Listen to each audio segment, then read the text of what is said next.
there, and welcome to another episode of Snack-Sized Business. I'm your host, LB Adams, and we've got one show, two people, three questions, about 4 minutes, give or take.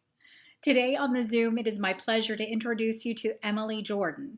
She is a woman's confidence coach and personal trainer who believes the world is a better place when women feel good about who they are.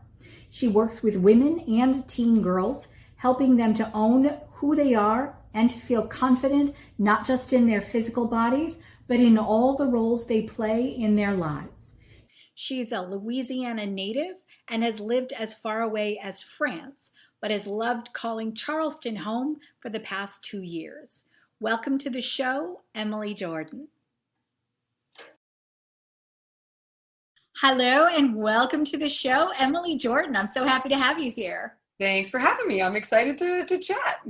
Awesome. Okay, I am going to leap right into the questions. Are you ready? I'm ready, yeah. What abilities do you bring to your work that you can't or don't necessarily put on a resume? I think it's so un-resumeable that I can't even think of a word for it. I'm sure there are regardless of whether it is or it isn't. Okay, great.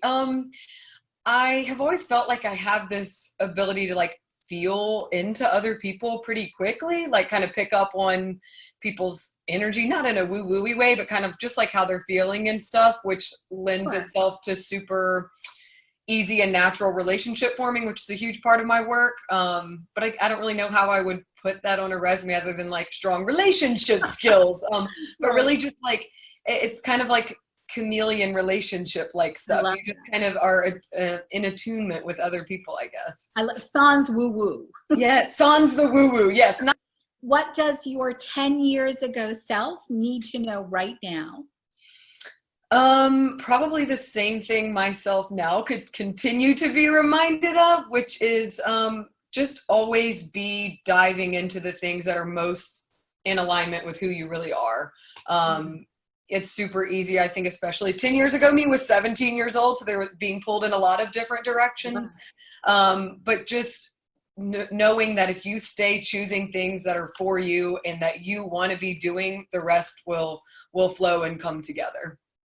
I really love that. I'm going to write that down. Just choosing things that are for you. Yeah. Not necessarily just the things that you are for, but the things that are for you. Yeah. I like that a real lot. Yes. What would the world not get if you left Earth tomorrow? I love the phrasing of this because I'm not sure how I'm leaving if I'm... Exactly. Okay, good. I was I don't know if I'm going on a trip or if I'm permanently leaving. I really think... I am such a firm believer in all of our individuality being purposeful. Each of us, I'm so for there is a uniquely carved out hole for every single one of us.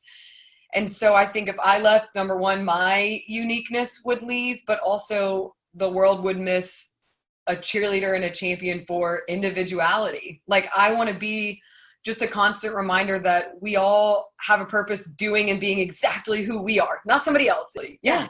Yes, you're necessary. Exactly. Well, Emily, thank you so much for your time and your humor and your individuality. I certainly appreciate it. Yeah, this was fun. Thanks for having me. Snack-sized